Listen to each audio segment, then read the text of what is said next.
Hello दोस्तों, स्वागत है आपका एक बिल्कुल नए वीडियो में। मैंने आपको भाग 1 में उसमें मैंने आपको क्वेश्चन नंबर व्याकरण का सब करा दिया था और हम आने वाले थे पठित गद्यांश पर। है ना, ये है यहाँ से जो साहित्य का भाग जो शुरू हुआ वहाँ से आज हम करने वाले थे। तो चलिए बिना किसी देरी के आज का लेसन शुरू किया जाता है। चलिए देखते हैं क्या क्या हमें पढ़ना है और क्या क्या उत्तर होता है इसका। चलिए देखा दिए गए गद्यांश को पढ़कर पूछे गए प्रश्नों के उत्तर लिखें। ठीक है, पहला प्रश्न उत्तर देखते हैं। तोतो चान ने यासुकी चान को अपने पेड़ पर क्या आमंत्रित किया? क्योंकि वह उसका रिश्तेदार था, वही यासुकी चान का सम्मान करती थी।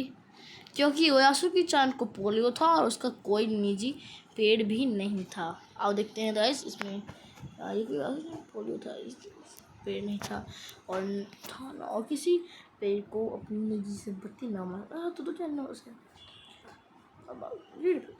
तो गाइस इसका उत्तर होगा थर्ड, क्योंकि यासुकी चान को पोलियो था और उसका कोई निजी पेड़ भी नहीं था। अगला सवाल, तोतो चान ने कौन सी बात किसी को भी नहीं बताई? आज हमने अपने मित्र को पेड़ पर आमंत्रित किया है, वह डेनन चोफू जा रही है, इनमें से कोई नहीं। आइए देखते हैं क्या है इसका आंसर। तोतो चान ने उसे अपने पेड़ पर आमंत्रित किया, पर यह बात उन्होंने किसी को नहीं बताई, क्योंकि अगर बड़े सुनते तो ज़रूर डरते। घर से निकलते समय तोतो चान ने माँ से कहा कि वह डेनन चोफू जा रही है। चूँकि वह झूठ बोल रही थी, इसलिए उसने माँ की आंखों में नहीं झाँका। वह अपनी नज़रें जूतों के फीतों पर गड़ाए रही। रॉकी उसके पीछे पीछे स्टेशन तक आया, जानने से पहले उसे सच बताए बिना नहीं रह गया। ठीक है, तो इसका उत्तर होने वाला है तोतो चान ने क्या घर से गई। तो उसने कहा था कि वह यासुकी चान के घर जा रही है। माफ़ कीजिएगा, मुझे सवाल पता है कौन सी बात नहीं बताई कि उसने अपने मित्र को अपने पेड़ पर आमंत्रित किया है, वह उसने नहीं बताया। उसके बदले उसने बताया कि वो डेनन चोफू जा रही है। अगला सवाल, तोतो चान क्या करके घर से निकली थी? क्या कहकर घर से निकली थी? वह खेलने जा रही है, वो यासुकी चान के घर जा रही है और रॉकी को घुमाने जा रही है। तो इसका उत्तर यहाँ पर दिया हुआ था, क्योंकि वो झूठ बोल रही थी। घर से निकलती हूँ तो ना कहा कि वो जा रही है। डेनन चोफू यह जगह जहाँ पे वो रहता था, उसका यासुकी चान, वहीं पर उसका डेनन पेजू था। तो वही उसने कहा वह अपने दोस्त के घर जा रही है, वो अपने मित्र के घर जा रही है। तो उसने क्या करके गया? उसने कहा कि वह यासुकी चान के घर जा रही है। अगला सवाल, वह अपनी माँ से आंखें क्यों नहीं मिला पा रही है? क्योंकि वह झूठ बोल रही थी, क्योंकि उसकी माँ गुस्से में थी, क्योंकि तोतो चान की आंखें में आंसू थे। इसका उत्तर दिया हुआ था, इसका उत्तर होगा क्योंकि वह झूठ बोल रही थी। ठीक है गाइस, अगला सवाल, तोतो चान ने सच्चाई किसे बताई? यासुकी चान को, माँ को, रॉकी को, क्योंकि वहाँ पे वो अकेले गया था ना, पता चल गया था। ठीक है, अगला सवाल, अगला प्रश्न आ चुका है। अगला, पठित काव्यांश के आधार पर पूछे गए प्रश्नों के उत्तर लिखें। अच्छा, आकाश का साफा बांध कर, ये उसका है।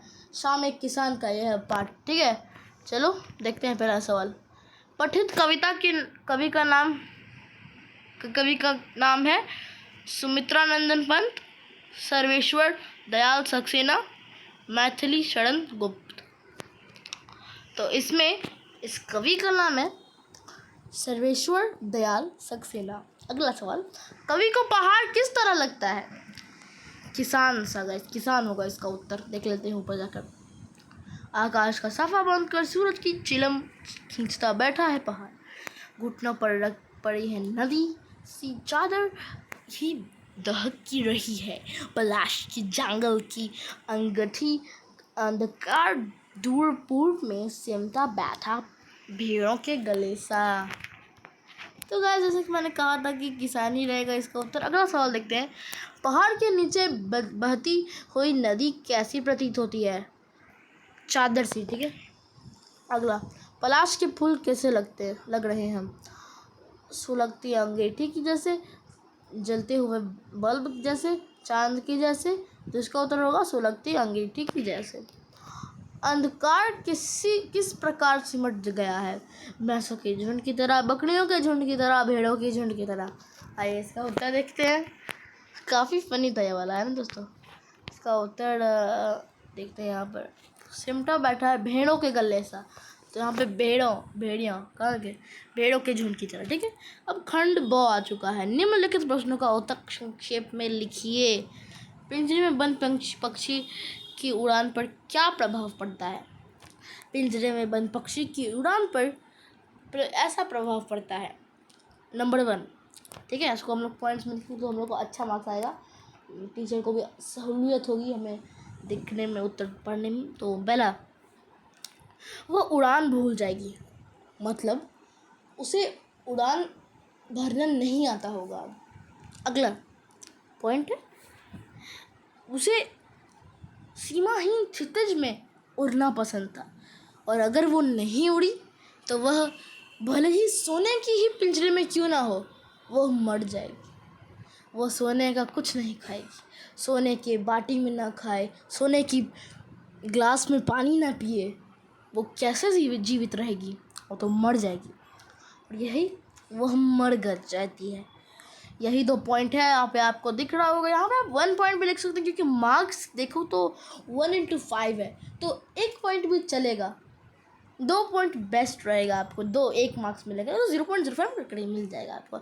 अगला सवाल, तेरे दादा ने यह कंगन मुझे इसी दिन के लिए पहनाया था, वह वाक्य किससे कहा? तो ये दादी माँ ने कवि के पिता से कहा था, ठीक है। जब उसके पिता के पास पैसा नहीं था और वो थोड़ा से गरीब होने लगे थे, उनको कुछ प्रॉब्लम आ गया था, इसी समय उन्होंने दिया था। दादी माँ किसके ऋणी माफ़ कर देती है? उनके गांव में एक गरीब मुखिया रहती थी। वो मुखिया थी वहाँ की, इसीलिए और सब लोग उन्हें ज़्यादा आदर ना देता था, लेकिन मुखिया थी इसीलिए उन्हें सब कुछ मदद करना पड़ता था। और उसी टाइम दादी माँ से मांगने आई थी वो कुछ पैसे, और उस टाइम वो भड़की थी उन पर, क्योंकि उनके भी बेटे की शादी थी, मतलब कवि के चाचा जी की शादी थी, और वहीं मुखिया की बेटी की भी शादी थी, तो उसे भी पैसा चाहिए था। तो उस टाइम उसने कहा था कि मुझे पैसा दीजिए, तो उस टाइम दादी माँ ने मना कर दिया। परंतु अगली बार जब वो देखा कवि कि क्या हो रहा है वहाँ पर गया, तो देखा कि दादी माँ ने उन्हें पैसा दिया और माफ़ भी कर दिया। तो उन्होंने उससे पूछा था, मुखिया जी से, कि आप क्यों ऐसे करती हैं, मतलब माफ़ कीजिएगा, दादी से पूछी थी कि आप क्यों उसे डांटती हैं? तो बोली दादी माँ की, डांटूंगी नहीं तो पैसा कैसे दूंगी?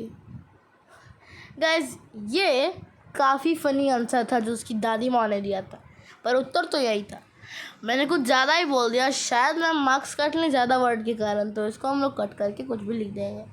अगला सवाल, कठपुतली का जीवन कैसा था? कठपुतली का जीवन परतंत्र था। कैसे? उस कविता में उसने कहा था, ये धागे क्यों है मेरे पीछे आगे, इन्हें खोल दो, मुझे अपने पाँव पर छोड़ दो।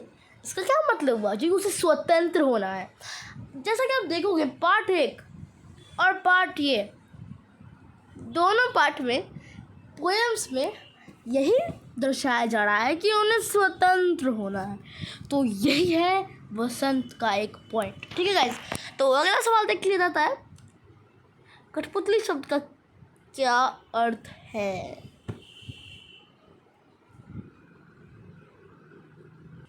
गाइस, इसका उत्तर होता है काठ की पुतली, ठीक है।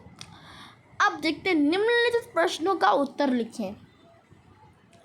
हिमालय पर्वत के कंधे पर चढ़कर लेखक को नदियाँ कैसी दिखाई पड़ी?